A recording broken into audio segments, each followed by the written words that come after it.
경건한 마음으로 다 일어나셔서 임내송 찬양합니다.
내 아들아, 나의 법을 잊어버리지 말고 내 마음으로 나의 명령을 지키라. 그리하면 그것이 너가 장수하여 많은 해를 누리게 하며 평강을 더하게 하리라. 인자와 진리가 내게서 떠나지 말게 하고 그것을 내 목에 매며 내 마음판에 새기라. 그리하면 너가 하나님과 사람 앞에서 은총과 귀중히 여김을 받으리라. 아멘. 하나님 아버지, 감사와 찬송과 영광을 올려드립니다. 거룩한 주일 복된 날, 하나님을 경외하는 백성들 이 거룩한 성전에 나와 예배드립니다. 또 가정에서 영상으로 함께 예배에 동참합니다. 모든 예배자들 머리마다 성령의 기름 부어 주시옵시고 오늘 예배를 통해서 하나님을 뜨겁게 만나게 하시고 하나님이 주시는 크고 놀라운 은혜를 다 받아 누리는 복된 예배자들 되게 하여 주옵소서. 영광을 받아 주옵소서. 예수님의 이름으로 감사하기 원하옵나이다. 아멘. 사도신경으로 우리의 신앙을 고백합니다. 나는 전능하신 아버지 하나님 천지의 창조주를 믿습니다. 나는 그의 유일하신 아들 우리 주 예수 그리스도를 믿습니다. 그는 성령으로 잉태되어 동정녀 마리아에게 나시고 본디어 빌라도에게 고난을 받아 십자가에 못 박혀 죽으시고 장사된 지 사흘 만에 죽은 자 가운데서 다시 살아나셨으며 하늘에 오르시어 전능하신 아버지 하나님 우편에 앉아 계시다가 거기로부터 살아있는 자와 죽은 자를 심판하러 오십니다. 나는 성령을 믿으며 거룩한 공교회와 성도의 교제와 죄를 용서받는 것과 몸의 부활과 영생을 믿습니다. 아멘. 자리에 앉으시겠습니다. 찬송가 525장입니다.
기다리고 계신 우리 아버지께 집을 나간 자여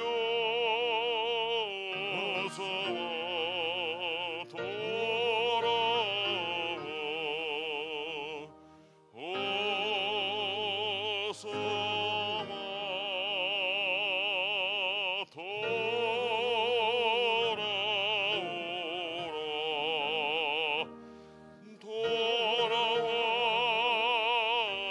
돌아와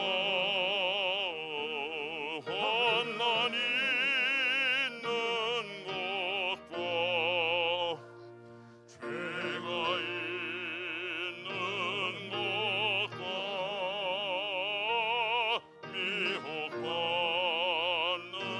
데서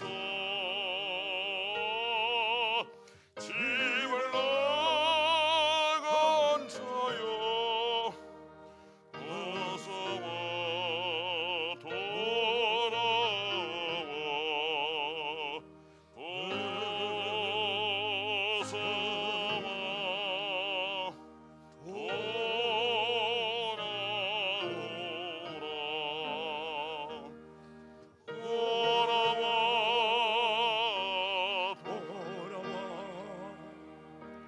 집에 돌아오라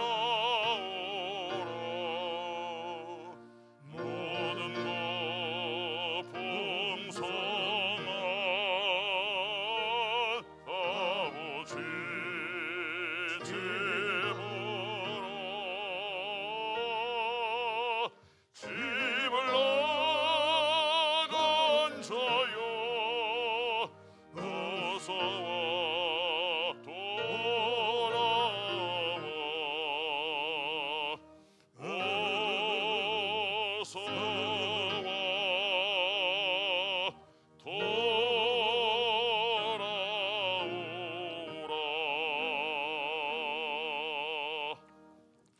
손양국 한수집사님 기도 인도해 주시겠습니다.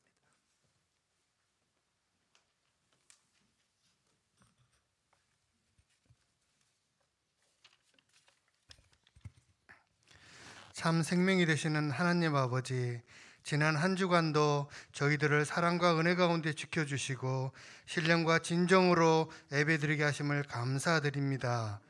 하나님의 넓으신 사랑과 은혜를 기억하며 마음과 뜻을 다하여 이 시간 경배드리기를 원하옵나이다. 하나님 아버지, 가정의 달 5월을 맞이하여 그동안 부모님과 형제간에 미워하거나 마음이 멀리 떨어져 있었던 가정들 은혜를 주시어 서로가 사랑하며 용서하며 하나님 안에서 하나가 되는 믿음의 가정, 평안과 기쁨이 넘치는 가정 되기를 원하옵나이다. 부모님께서는 건강을 허락하여 주시고 자녀들에게는 지혜와 명철을 주셔서 믿음 안에서 평안을 누리게 하옵소서. 하나님 아버지, 이 시간 또 해외 선교사들을 위하여 기도합니다. 복음을 전하기 위해 모든 어려움을 무릅쓰고 헌신하는 선교사들을 하나님께서 지켜주시옵소서. 지치지 않도록 늘 새 힘과 열심을 공급해 주시옵소서. 하나님 아버지, 또 열심히 섬기고 헌신하는 성가대를 기억하여 주시고 준비된 찬양이 그저 울리는 꽹과리 소리가 되지 않도록 하시며 온 성도들과 합하여 한마음으로 하나님께서 기뻐 받으시는 찬양이 되도록 도와주시옵소서. 예배를 돕는 손길들을 기억하여 주시고 축복으로 함께하여 주시옵소서. 하나님 아버지, 단회에 서신 목사님을 성령의 능력으로 붙들어 주셔서 능력 있는 말씀을 선포할 수 있게 하시고 말씀이 저희 속에서 선하고 좋은 씨앗이 되게 하옵소서. 위로를 받고 평강과 기쁨을 누릴 수 있도록 은혜 주시옵소서. 사랑이 넘치는 예수님의 이름으로 기도합니다. 아멘.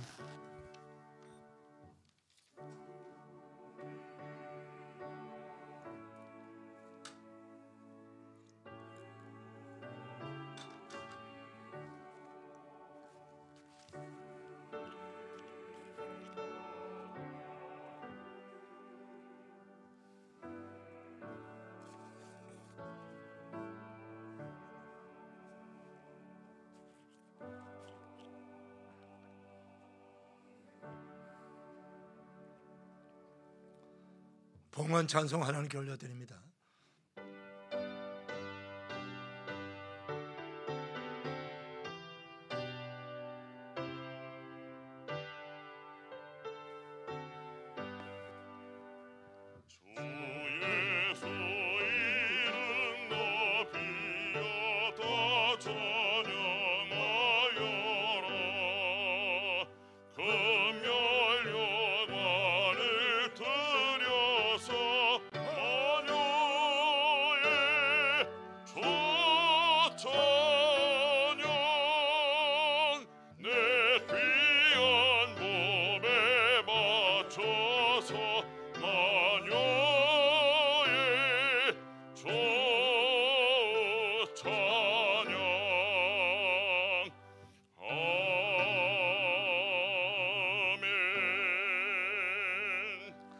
준비하신 예물 하나님께 봉헌하는 시간입니다. 어버이 주일에 하얀 봄꽃 향기 강바람 타고 들길 걸어 찾아오는 5월, 천국 올라가신 아버님 어머님 보고 싶어 먼 하늘 쳐다보는 5월, 흰 한복 입으시고 예배당 앞자리에 앉아 경건하게 예배 드리셨던 아버님, 새벽마다 긴 머리 단장하시고 성전에 올라가 눈물로 기도하신 어머님, 보고 싶고 그리워 눈물 납니다. 천국에서 만날 날 사모하며 감사 예배 드립니다. 2022년 5월 8일 어버이 주일 청리 김동한 목사.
하나님 아버지 감사합니다.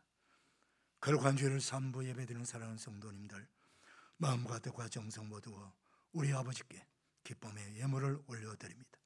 아버지여, 기쁘시게 받으셔서 영광을 거두어 주시고 드려진 이 헌금이 오늘도 지구촌 곳곳의 전쟁과 기근과 전염병으로 고통당하는 저 수많은 백성들, 그들을 예수 그리스도의 생명의 복음으로 전도하고 선교하고 전도하는데 잘 쓰여지는 거룩한 헌금이 되게 하여 주시고, 아버지 하나님, 이 헌금을 통해서 많은 영혼들이 구원받게 하시고 교회가 없는 곳에 교회가 세워지게 하시고 이 땅에 하나님의 나라가 확장되는 일이 계속 이루어지게 하시고, 아버지 여러 가지 인생의 삶 때문에 고통당하며 외로워하며 고통과 가난하게 살아가는 저 많은 이웃들을 우리가 주님의 이름으로 구제하며 사랑을 나누는데 귀하게 세워지는 복된 헌금이 되게 하여 주옵소서.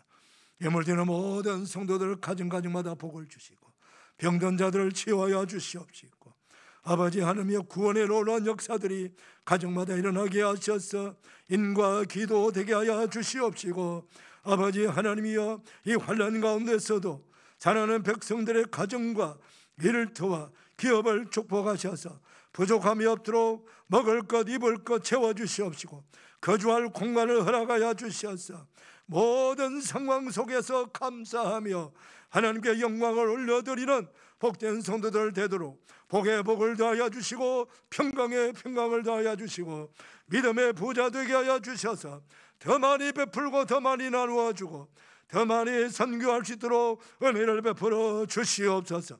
감사합니다. 축복합니다. 예수님의 이름으로 봉헌하옵나이다. 아멘.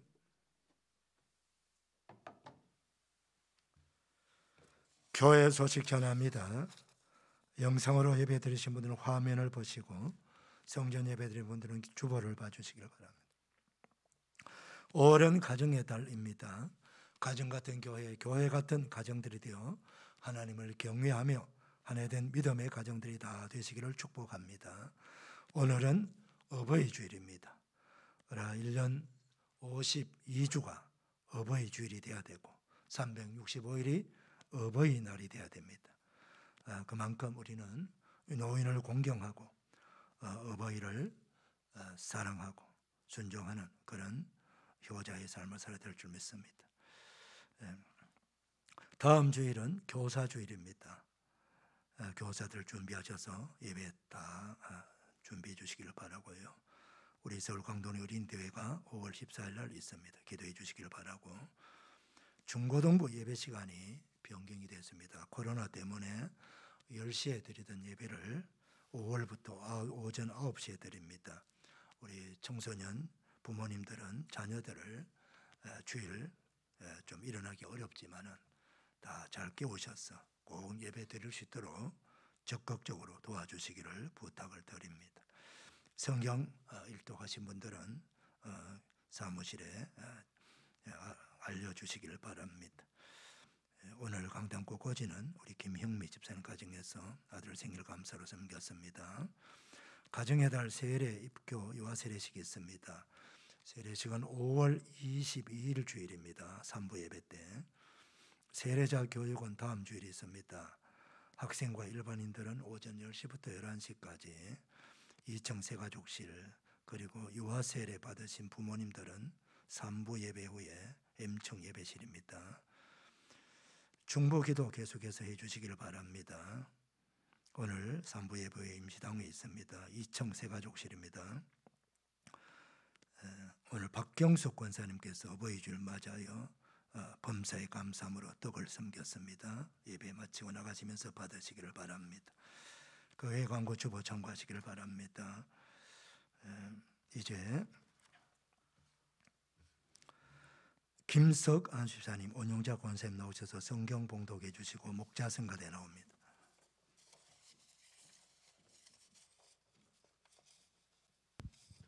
오늘의 말씀은 에베소서 6장 1절에서 4절 말씀입니다. 자녀들아, 주 안에서 너희 부모에게 순종하라. 이것이 옳으니라. 내 아버지와 어머니를 공경하라. 이것은 약속이 있는 첫 계명이니. 이로써 내가 잘되고 땅에서 장수하리라. 또 아비들아, 너희 자녀를 노엽게 하지 말고 오직 주의 교훈과 훈계로 양육하라. 아멘. 이 말씀의 축복 우리 모두 임하기를 축원합니다. 성가대 찬양합니다.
힘차게 축복의 박수 하십시다. 어버이 주일 3부 예배 나온 여러분들을 주님의 이름으로 축복합니다. 우리 서로 인사 나누겠습니다. 축복합니다. 반갑습니다. 은혜 받읍시다. 할렐루야. 이화여대 국문과 교수로 30년 동안 재직하시고 초대 문화부 장관을 역임하신 그야말로 우리 한국의 대표적 지성이라고 불리우는 이어령 박사님, 그의 딸 이민아 씨가 아버지께 보낸 편지를 제가 한 편 소개해 드리겠습니다. 한번 들어보세요. 아빠, 저예요. 오랜만에 이메일이 아니라 펜으로 쓰는 편지예요.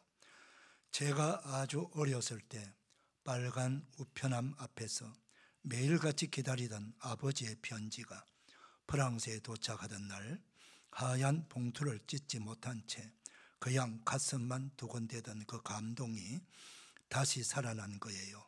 지금 기분이 꼭 그래요. 10년 동안 소망해오던 제 기도가 거짓말처럼 전부 이루어졌기 때문이지요. 아팠던 아이가 정상으로 돌아왔어요. 가망이 없다던 내 눈이 이제는 밤에도 혼자서 운전할 만큼 밝아졌어요. 더구나 애 아빠의 신앙심에도 불이 붙었어요. 그것보다 늘 기다려오던 소망대로 아빠가 드디어 세례를 받게 되었다는 것이지요. 정말 기뻐요. 아무라도 붙잡고 소리치고 싶어요. 내 육신의 아버지와 하늘에 계신 내 영혼의 아버지가 저를 버리지 않고 이날까지 기다려 주신 거지요. 그 깊어진 사랑 알고서야 비로소 지금까지 내가 혼자였다는 생각을 깨끗이 씻어버릴 수 있게 된 거지요. 아빠, 정말 그렇죠.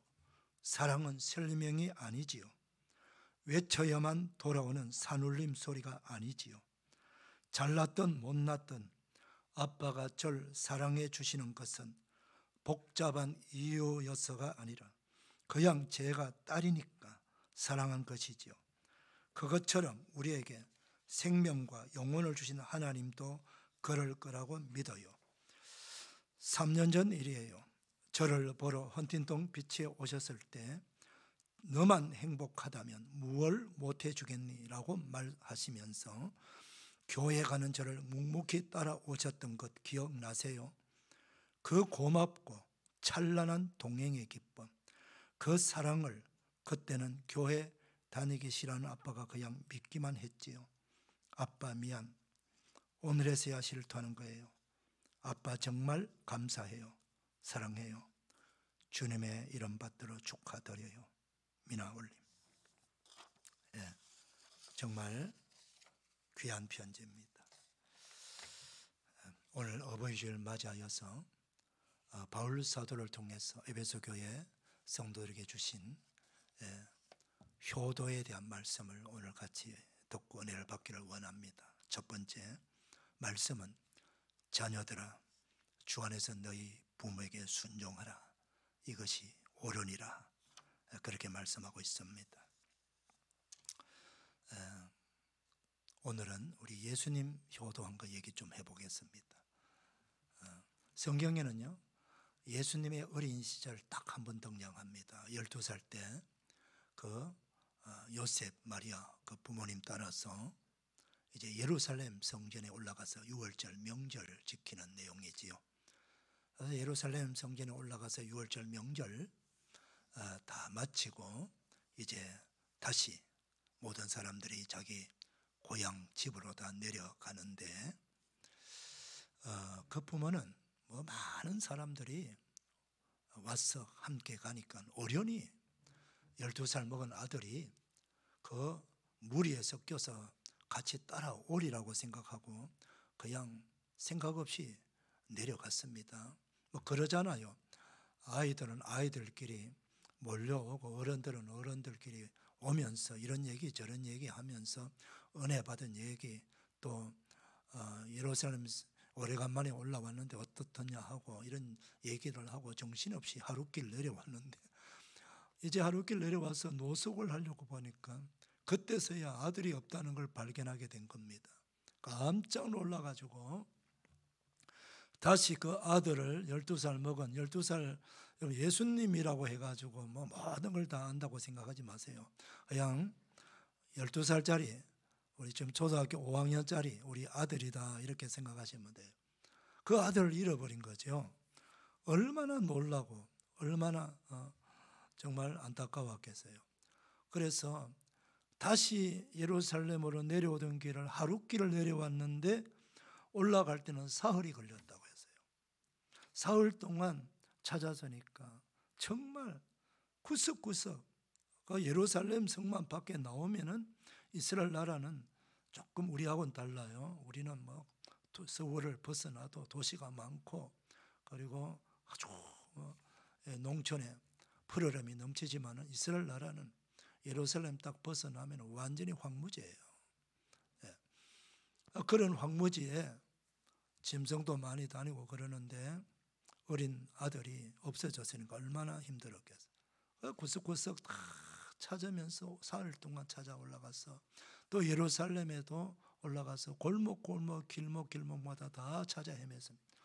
그래도 보이지 않았어요. 마지막에 우리 성전에 한번 가볼까 해서 성전에 갔더니 거기서 지금 어린 예수가 그 큰 그 성경 학자들과 함께 그 성경을 서로 주거니 받거니 하면서 토론하고 있는 거예요. 진지하게. 놀라기도 하고 반갑기도 하고. 그래서 그 어머니 마리아가 물어요. 아이야 어찌하여 우리에게 이렇게 하였느냐. 내 아버지와 내가 너를 찾느라고 얼마나 근심했는지 아느냐. 이렇게 말했어요. 그때 12살짜리 예수님이 이렇게 말하지요. 어찌하여 나를 찾으셨나이까? 내가 내 아버지 집에 거하는 줄 알지 못하셨나이까? 예수님은 12살 때 벌써 육신의 아버지도 잘 섬겼지만은 하나님 아버지 집에 와서 하나님 아버지 생각하면서 그렇게 성경을 나누고 계셨던 것입니다. 그리고 나서는요, 두말하지 아니하고 예수님은 그 부모님 따라서 내려갔는데 성경은 이렇게 기록하고 있습니다. 순종하여 받으시더라. 우리 한번 따라할까요? 순종하여 받으시더라. 예. 자녀들아, 주 안에서 너희 부모에게 순종하라. 이것이 옳으니라. 가장 큰 순종의 본을 보여주신 분이 바로 예수님인 것입니다. 여러분, 예수님은요, 어릴 때 12살 때 모습을 보이고는 바로 성경은요, 그리스도 30세가 되어서 그리스도로서의 공생에 활동하는 모습을 바로 보여주지요. 그 중간의 삶의 모습은 전혀 보여주지 않습니다.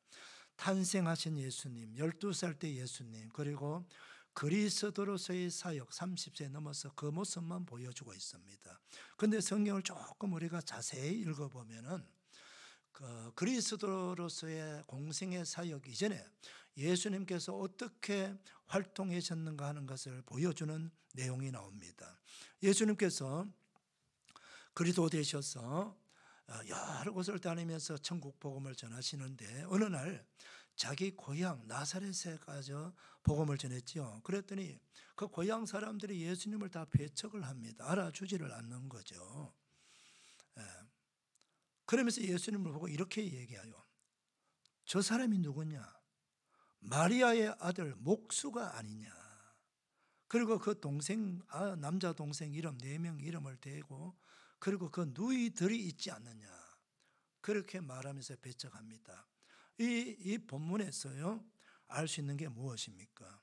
예수님은 30년 동안 30세까지 아마 그 자기 아버지가 살아 계셨더라면 요셉의 아들 목수가 아니냐 이렇게 말했을 것입니다. 아버지가 아마 세상 떠난 것 같아요. 그러니까 어머니 이름을 대면서 그 아들이라고 말하고 있죠. 그러니까 일찍이 아버지를 여의고 그 어머니를 모시고 6 동생들 데리고 30년 동안 아버지 자리에서 가정 생계를 책임지시면서 가정일에만 전념하신 분이 되세요. 그 모습을 성경에서 보여주고 있다고 해요. 그러니까 예수님은요, 아버지가 없는 자리를 메꾸면서 그 많은 동생들을 다 그때는 가난하게 살았잖아요. 이런 목수가요, 지금은 목수가 대단합니다. 건축을 많이 하고 목수가 해야 될 일이 너무 많고 목수가 굉장히 존경받고 인정받는 그런 직업이지만은 그때 당시는요, 목수가 할 일이 별로 없어요. 집을 짓는데 그 가난한 로마 제국의 지배를 받는 사람들이 뭐 얼마나 경제가 좋아서 집을 계속 새로운 집을 짓겠어요? 신도시를 짓습니까? 없어요. 그런 거 겨우 한다는 것이 뭐 집이 조금 오래된 집 보수 정도 할 것이고, 그 갈릴리 바다에 그 고기잡이 배 그것도 새로운 선박을 만들지 않아요. 그냥 고장난 거 좀 고치고 그 정도거든요. 그러니 목수가 할 일이 별로 없는데 그 목수일 해가지고 그 많은 식구들을 먹여 살리기가 쉽지 않아요. 그런 가난한 가정에서 가장 노릇하면서 예수님은 그 어머니 모시고 잘 그렇게 최선을 다해서 가정을 돌보면서 생활했던 것을 알 수가 있는 것입니다. 그 다음 마지막 장면을 보여주고 있어요. 예수님께서 공생애 마치고 십자가 지심으로 마치잖아요. 그 십자가에 달려 있습니다. 못 박혀 창에 찌른 채 달려 이제 죽음만을 기다리고 있을 때에 그 어머니 마리아와 그 이모와 막달라 마리아 또 다른 마리아 그 여성 4명과 그리고 사랑하는 제자 요한이 그 바로 십자가 밑에까지 오셔서 안타까운 마음으로 눈물을 흘리면서 그렇게 있어요. 근데 바로 예수님 그때 그 자기 어머니 마리아에게 뭐라고 얘기합니까? 여자여 보소서 아들이니이다. 좀 쉽게 말하면은 어머니 제가 당신의 아들입니다라고 말하는 거죠. 예수님은 사실상 누구십니까, 여러분? 예수님은 하나님의 아들이시고 성자 하나님 아닙니까? 그분이 세상에 사람으로 오신 것은 단지 우리를 죄에서 구원하시기 위해서 오신 것이지, 잠깐 동안 우리하고는 다른 사람이죠. 그분은 영원히 존재하시는 분이시고, 그리고 이 땅에 와서 사람으로 오실 때 어머니 역할을 해주신 분이 마리아예요. 마리아는 어머니 역할을 해주신 분이에요, 그분이. 그래서 그럼에도 불구하고 그 예수님이 33년 생애 기간 동안 30년을 어머니에게 효도하고 그 가족들을 돌보는 삶을 살았고요. 그리스도로서의 공생애는 3년입니다, 여러분. 그 3년 동안은 온천 유대 땅을 다 다니면서 이방인까지 다니면서 복음 전파하는데 최선을 다했지 않습니까? 그리고 그 마지막 인류를 죄에서 구원하시는 사역이 바로 십자가에 달려 죽는 겁니다. 죽어가면서 그분은 그 사랑하는 어머니에게 자신이 마지막까지 내가 당신의 아들입니다라고 말해 주었다는 겁니다. 바꾸어 말하게 되면은 마리아 입장에서 보게 되면요, 너무나도 고맙고 너무나도 감사한 그런 말이죠. 내가 그리스도인데, 내가 하나님의 아들인데, 내가 인류의 구세주로 왔는데 너가 나에게 경배해야지 무슨 소리냐, 뭐 이렇게 나올 수도 있지만 예수님은 그렇게 하지 않으시고 지극하게 겸손하셨어. 그 육신의 어머니 역할을 해준 그 마리아가 너무 고마워서 죽어가면서도 당신은 나의 어머니입니다, 내가 당신의 아들입니다라고 그렇게 말해줍니다. 그래서 그 어머니를 위로해 줍니다. 이게 얼마나 놀라운 효도입니까? 그뿐만 아니지요. 그 사랑하는 제자 요한이 그 옆에 있을 때 그 요한을 보고 말합니다. 이제부터 너의 어머니시다. 무슨 말씀이세요? 내가 다 복양해드리지 못한 내 어머니, 이제부터 사랑하는 제자 요한아, 내가 너에게 부탁한다. 어머니 끝까지 잘 복양해다오, 이렇게 부탁하는 것이지요. 여러분, 예수님의 12제자는 11명의 제자는요 다 일찍이 복음 전파 현장에서 순교를 했습니다. 그런데 끝까지 순교하지 아니하고 백발이 성성할 때까지 남으셔가지고 초대교회 지도자가 되시고 교회를 돌보시는 그 제자는 바로 사도 요한입니다. 사도 요한이 복음 전파하는 일에 사명을 가졌지만 또 다른 하나의 사명을 받았잖아요. 그것이 무엇입니까? 바로 예수님의 부탁입니다. 내 어머니를 끝까지 잘 복양해다. 그 어머니 살아계실 때까지 사도 요한은요, 역사의 기록을 보면은 사도 요한이 가는 곳곳마다 그 마리아 어머니를 모시고 다녔어요. 마지막 에베소에서, 유대 땅에 있는 어머니를 에베소까지 모시고 갔어. 그 에베소에서도 끝까지 모시면서 천국 갈 때까지 모셨습니다. 이게 바로 예수님께서 하신 놀라운 순종과 효도의 삶이었던 것입니다. 사랑하는 성도 여러분, 저와 여러분은 예수님 믿는 사람입니다. 그러니까 우리는 누구보다도, 어떤 믿음의 선진보다도 우리는 오리지널 신앙, 바로 예수님을 믿고 예수님의 성품을 담고 예수님의 삶을 배워야 되는 것입니다. 예수님이 효자라면 우리도 효자가 되어야 되고, 예수님이 부모에게 순종했다면 우리도 부모에게 순종하는 자들이 되어야 됩니다. 저희로 모두가 다 예수님 닮아서 예수님처럼 효자들 다 되시기를 축복합니다. 오늘 두 번째 주시는 말씀은요, 내 아버지와 어머니를 공경하라. 이것이 약속이 있는 첫 계명이니 너가 잘 되고 땅에서 장수하리라. 2절 3절 말씀입니다. 공경이라고 하는 이 낱말은요, 한문으로 말하면은 공손하게 섬겨라는 뜻이에요. 공손하게 섬겨라. 내 아버지와 어머니를 공손하게 섬겨라, 그런 뜻이 공경이고요. 이걸 이제 원문 히브리어로는 카베드라고 낱말을 쓰는데, 이 낱말의 뜻은, 카베드 그 말 뜻 자체는요, 무겁게 여기라는 뜻이요. 무엇을 무겁게 여겨라, 이런 뜻. 이것이 앞에 이제 부모님이 들어가면 부모님을 무겁게 여겨라. 즉 말해서 내 부모를 가볍게 여기지 말라는 거예요. 가볍게 대하지 말라는 거예요. 부모를 가볍게 대하지 말라. 이 말은 조금 높은 말로 말하면은 부모님을 존중해 주어라. 이 존중할 때 존경하며, 중자는 묵을 중자를 씁니다, 한문에.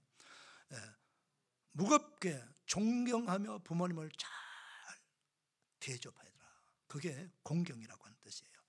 그리고 거기서 끝나는 게 아닙니다. 이 공경이라는 뜻은요, 부모님이 살아계실 동안, 노후 때, 천국 가실 때까지 물질로 봉양해 드려라, 그런 뜻이 포함되어 있는 뜻입니다. 그러니까 정신적으로는, 마음으로는, 언어로, 말로, 언어로, 그리고 마음으로, 생각으로 정말 부모님을 존경하며 공경해야 되고, 물질로는 최선을 다해서 봉양을 해드려라.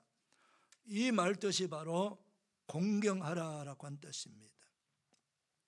그런데 성경은요, 내 아버지와 어머니를 공경하라, 남의 아버지와 어머니를 공경하라고 말하지 않고 너희 어머니와 아버지를 공경하라, 그렇게 말씀합니다.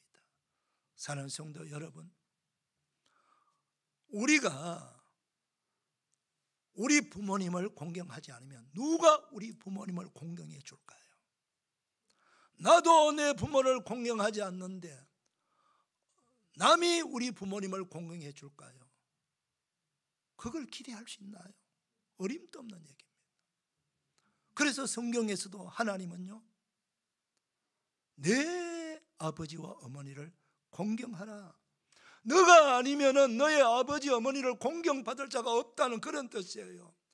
너희 자녀들이 너희 부모를 공경해 주지 않는다면은 너희 부모는 세상 그 누구에게도 공경을 받을 수 없는 사람이 될 거라는 겁니다. 그러니 우리 자녀들이 우리 아버지와 어머니를 공경해야 된다는 뜻입니다. 그런데요, 이것이 바로 약속 있는 첫 계명이다. 계명이라는 거. 무슨 계명? 바로 10계명에 속한 계명이라는 뜻이에요. 10계명에서 1계명이 첫 계명이 돼야 되는데 왜 5계명을 첫 계명이라고 말할까요? 여러분, 이 10계명은 전체를 우리는 무조건 1계명부터 10계명까지 그렇게 차례대로 가는 게 아니에요. 가장 계명 중에 중심이 되는 계명, 10계명이라고 하는 집이 있다면 그 10계명이라는 집으로 들어가려면 문이 있어야 되잖아요. 그 문이 무슨 문이냐? 제5계명이 문이라는 겁니다. 여러분, 10계명은요, 두 돌판이 기록되어 있어요. 왼쪽에 있는 돌판에는 1계명부터 4계명까지 기록이 되어 있고, 오른편에 있는 계명은 5계명에부터 6계명까지 6가지 계명이 기록되어 있어요. 왼쪽 계명 1계명 4계명까지는 하나님을 공경하며 하나님과의 관계에 대한 계명이 있죠. 정말해서 하나님을 섬기는 계명. 그 다음 오른편에 있는 계명은 사람과 이웃을 섬기는 계명이에요.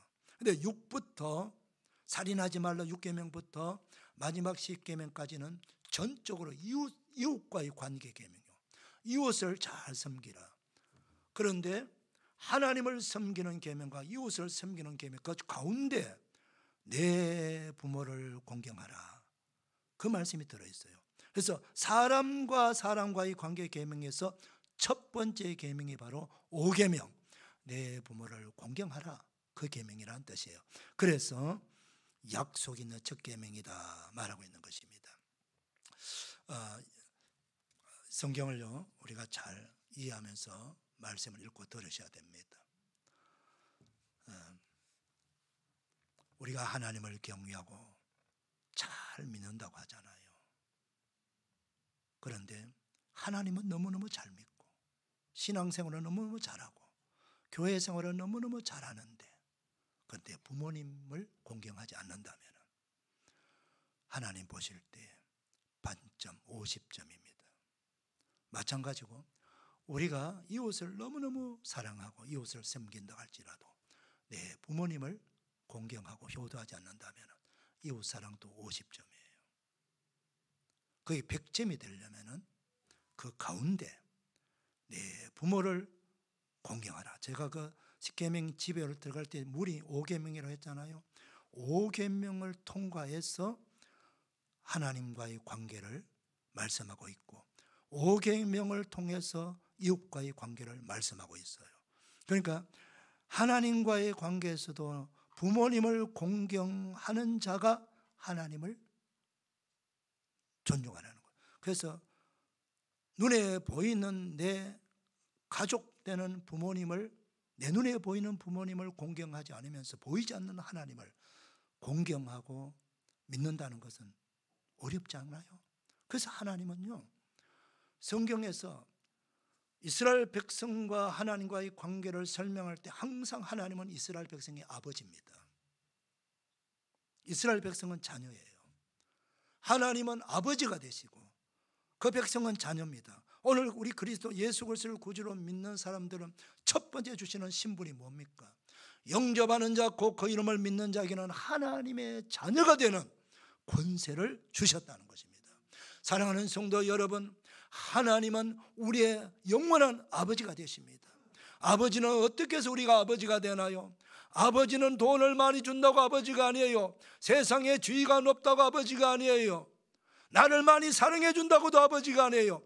아버지는 돈하고 뭐 그런 조건이 아니라 나에게 생명을 주신 분이기 때문에 아버지가 되는 거예요. 나에게 생명을 주셨다는 거예요. 사랑하는 성도 여러분, 생명을 주신 분은 두 분입니다. 하나님은 본질적 창조주시고요. 그런데 하나님 우리에게 생명을 주실 때에 우리의 부모님을 통해서 우리에게 생명을 주신 거예요. 이걸 여러분 우리가 아셔야 되는 거예요.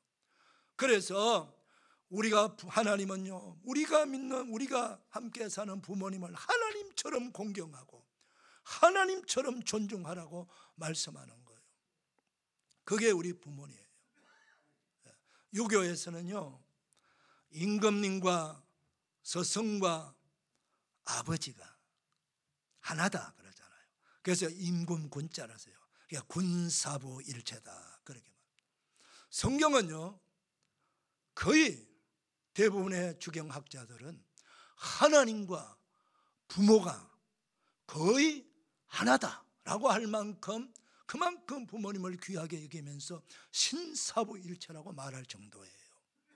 뭐 똑같은 건 아니죠. 하나님과 어떻게 우리가 세상에 부모 똑같을 수 있나요? 그런데 하나님은 그만큼 부모님을 하나님처럼 하나님을 받들듯이 그렇게 섬기고 존경하고 공경하라는 뜻으로 말씀하고 계세요. 그래서 사는 여러분, 이런 자들에게 주시는 축복, 오늘 무슨 축복입니까? 너가 잘 되고 땅에서 장수하리라 그렇게 말씀하고 계세요. 여기서 부모는요 미성년자를 가진 부모는 해당이 안 됩니다. 성인이 된 자녀가 다 성인이 된 부모를 말하는 거예요. 뭐 이제 갓난 아이들 30대도 부모고 40대도 부모인데 그런 부모들은 아직까지 미성년자 자녀를 두었기 때문에 여기 본문의 말씀과 해당이 안 돼요. 그분들은 아직 자녀 입장에서 부모를 섬겨야 돼요. 아멘입니까 여러분? 그걸 잘 이해하셔야 됩니다. 나도 부모인데 나도 우리 아이가 있어 이렇게 말하면 안 돼요. 아이가 미성년 같으면 아직 부모도 자녀예요. 이걸 여러분 꼭 아셔야 됩니다. 그래서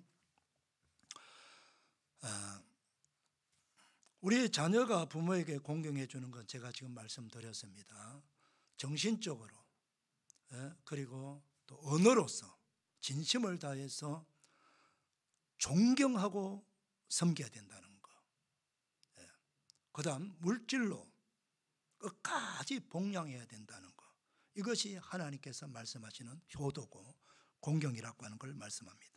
근데 우리 그리스도인, 이건 세상 사람들도 다 똑같이 그렇게 하는 거죠. 근데 우리 그리스도인들은 여기서 한 걸음 더 나가야 됩니다. 그 한 걸음 더 나가는 게 뭐예요? 이 땅에 그리스도인이 아닌 사람들은 이 땅에서만 부모에게 효도로서 하면 되는 거죠. 그럼 끝나는 겁니다. 그런데 유교에서는요, 이 땅에서뿐만 아니고 사후에, 부모가 죽은 후에도 부모를 공경하고 효도해야 되는데 사는 행위가 뭡니까? 그게 돌아가신 죽으신 부모님께 제사 드리는 겁니다. 죽은 기일날 또 명절날 제사를 드리는 거예요. 그 신의를 모셔놓고. 이것은 유교적 부모 효도 방식입니다. 그런데요, 유교는 그 부모 효도를 말하면서도 한편으로는요, 이렇게 또 말하고 있어요. 제사는 다 귀신에게 드리는 것이다 라고 유교에서도 가르쳐 줍니다. 성경도 다 그렇게 말씀하고 계시죠. 이방인의 제사는 귀신에게 하는 것이라. 그런데 우리는 성경은 죽은 후에 우리 부모님은 어떻게 되나요? 구천을 헤매고 돌아다닙니까? 유교는 그렇게 생각하고 있거든요. 유교의 개념은 천국과 지옥의 개념이 없습니다. 논어에 든 어떤 유교 책에도 천국과 지옥이란 말이 없어요. 그냥 죽은 후 죽음을 모르는 겁니다. 공자님도 내가 살아있는 일도 다 모르는데 죽은 후의 일을 내가 어떻게 아느냐라고 이렇게 대답을 했습니다. 그런데 성경은 분명하게 말씀합니다.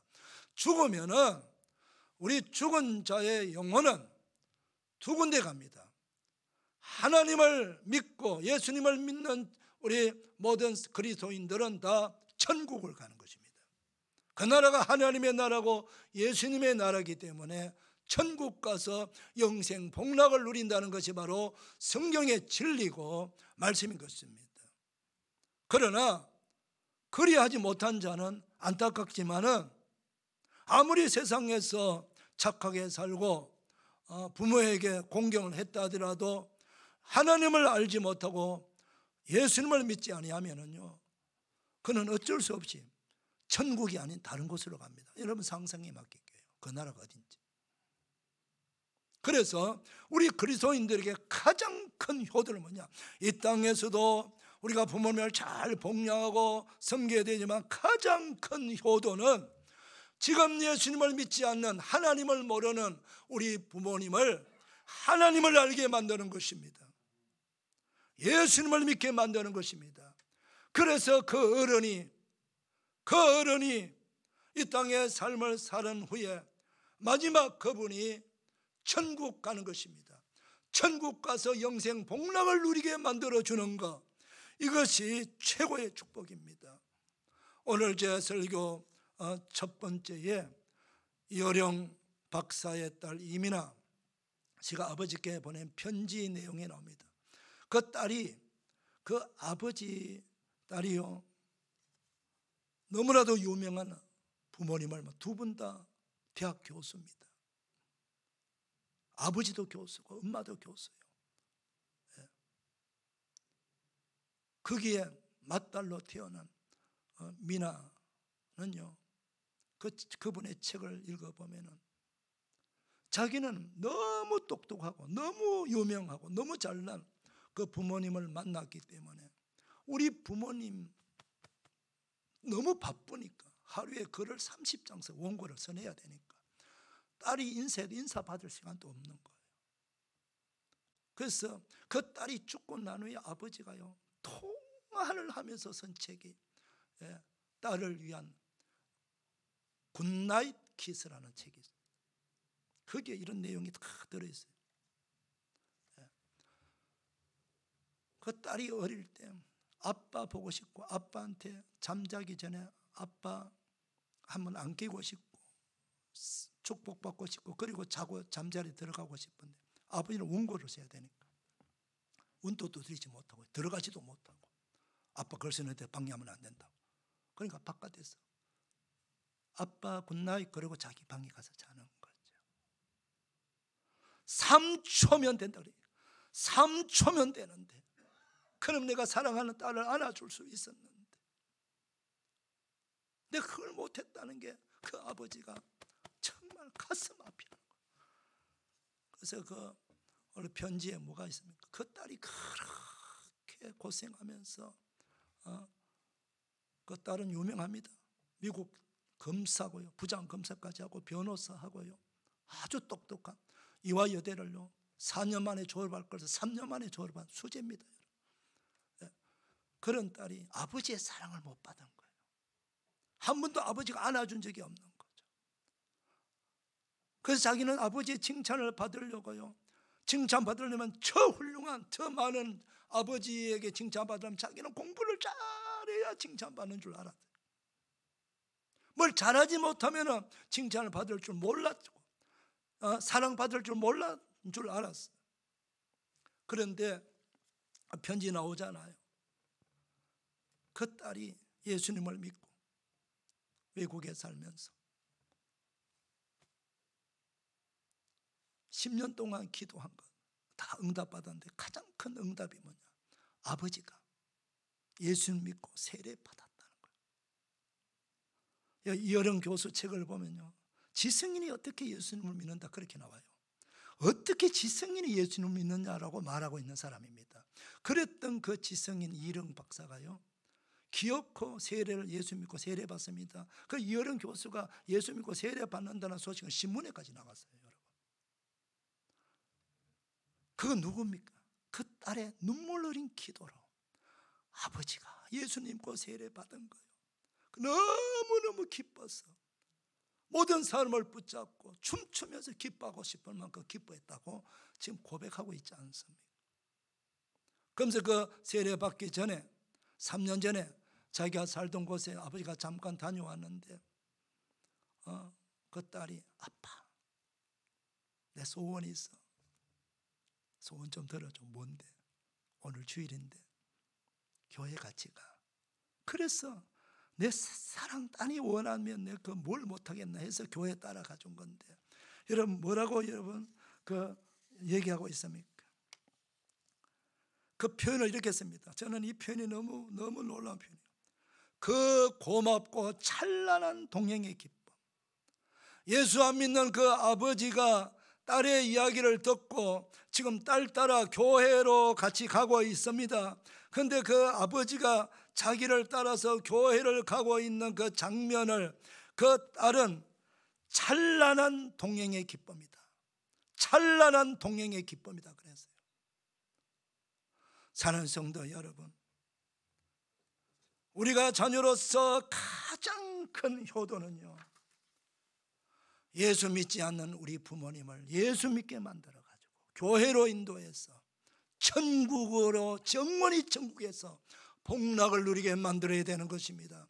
여러분, 우리 부모님이 땅에서 우리가 복락해봐야 얼마나 복락합니까? 섬겨봐야 얼마나 섬깁니까? 그래봐야 겨우 뭐 철들자, 네 벌써 철들자 내 인생 끝났다는 말도 있지 않습니까?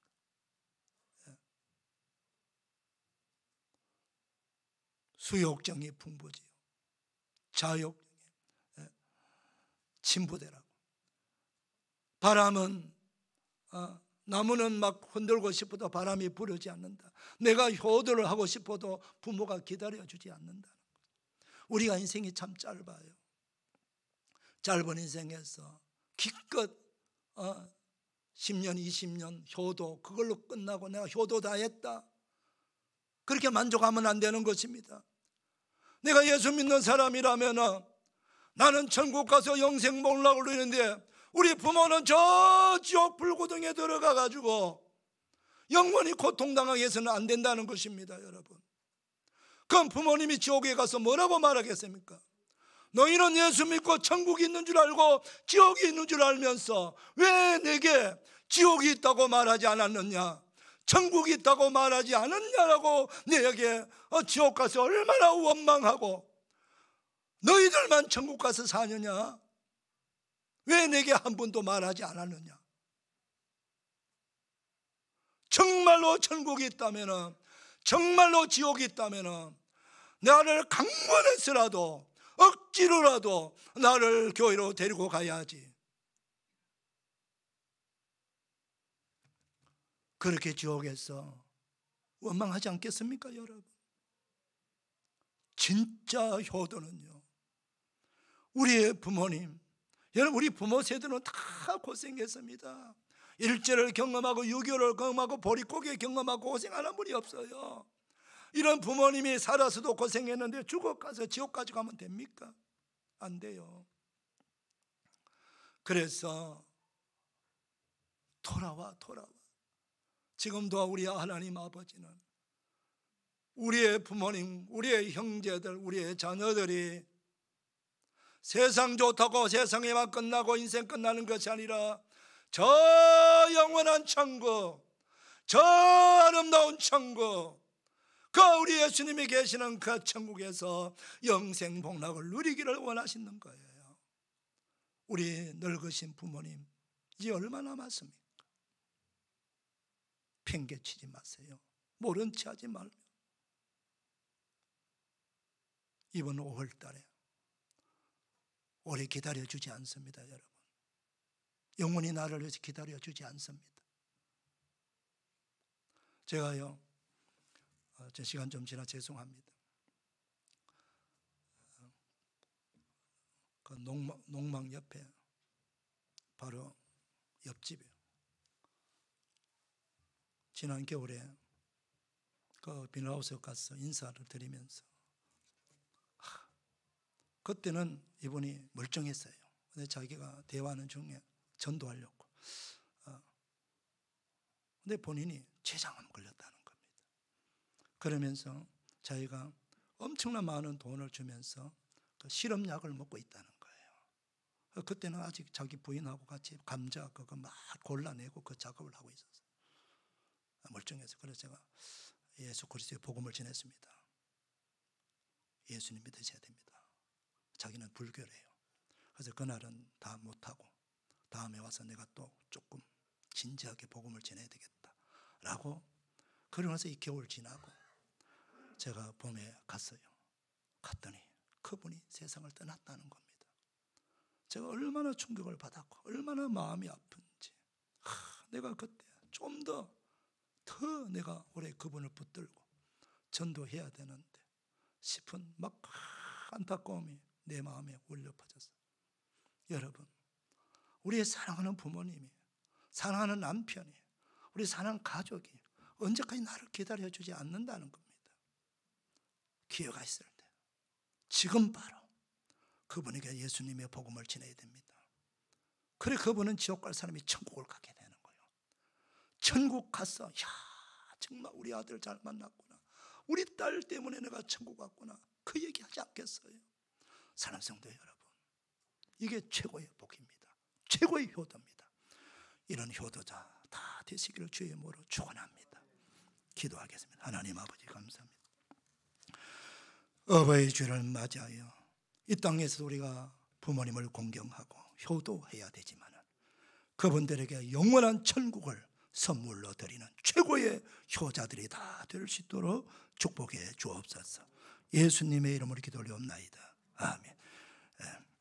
이 시간은요, 우리 65세 이상 되시는 어른들한테 교회에서 조그마한 선물을 준비했습니다. 나눠드리도록 하겠습니다. 죄송합니다만은 다 여기서 앉아서 잘 모르니까 65세 되시는 어른들 잠깐만 일어서 주시겠습니까? 우리 장로님들 좀 도와주세요. 장로님들 좀 도와주세요.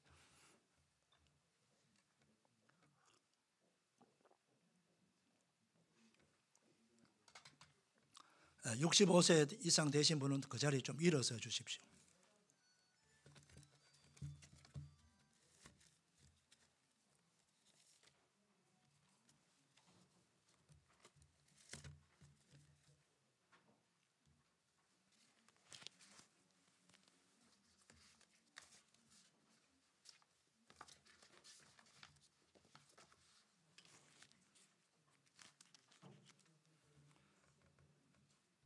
우리 김종숙 집사 이어서 해야죠.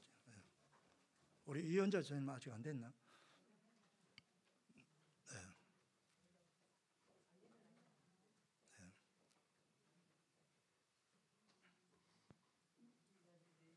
네, 남편 계신 분들은 하나씩 더 드리세요.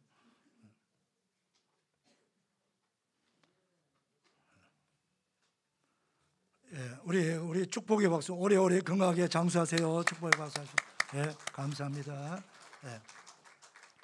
혹시 받지 못하신 분들은 나가시면서 받으시길 바랍니다. 다 일어나셔서 우리 찬송가 579장 부르시길.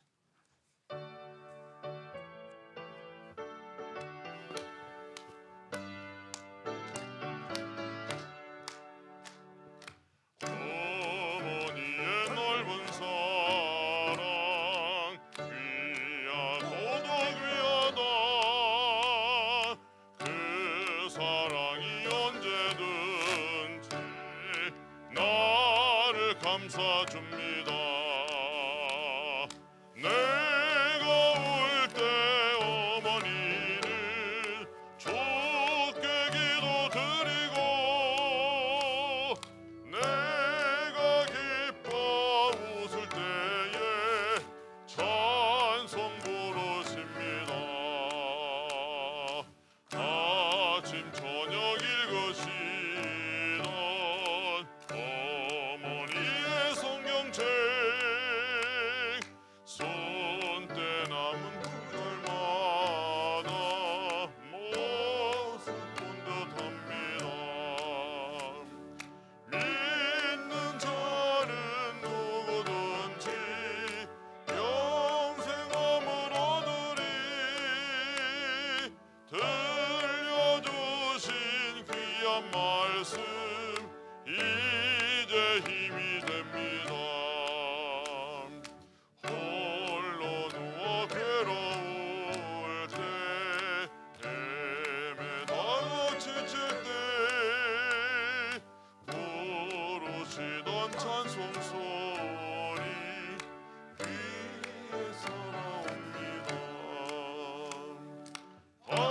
반석에서 샘물 나고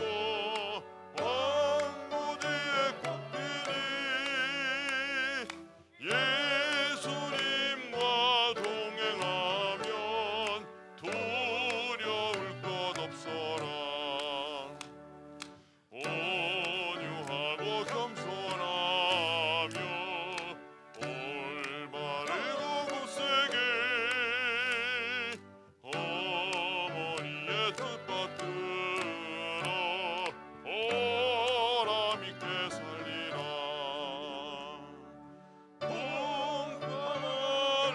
세상에서 선한 싸움 싸우다 생명신에 흐르는 곳 길이 함께 살리라. 우리 하나님 아버지께 영광의 박수 올려드립시다. 할렐루야, 할렐루야. 옆 사람 축복하십니다. 축복합니다. 은혜 받았습니다. 감사합니다. 예. 우리 이렇게 한 번 더 축복하며 인사하십니다. 축복합니다. 우리 평생 부모님을 공경하며 삽시다. 시작. 축복합니다. 우리 평생 부모님을 공경하며 삽시다. 할렐루야. 예. 기도하겠습니다. 하나님 아버지 감사합니다. 어버이 주일을 맞이하여 우리에게 부모님을 주신 하나님을 찬양합니다. 부모님으로부터 받은 사랑이 얼마나 크고 귀한지 청량할 수가 없습니다. 이것이 하나님을 믿고 나서야 그걸 깨달았습니다. 하나님 아버지, 이 남은 세월 동안 우리 사랑하는 우리 모든 부모님들, 노인들, 우리 교회 어르신네들 건강하게 장수하게 하시고 평안을 누리게 하시고 자손들 다 믿음의 자손가 되도록 복을 내려 주시옵소서. 이제는 우리 구주 예수 그리스도의 은혜와 하나님 아버지의 청량할 수 없는 사랑과 성령의 감동으로 격려 축복 치유하시며 3부 예배 나와 예배는 모든 죄의 백성들 무리의 가중의 삶의 자리에 오늘 말씀의 축복 그대로 다 이루어지기를 축원하옵나이다. 아멘.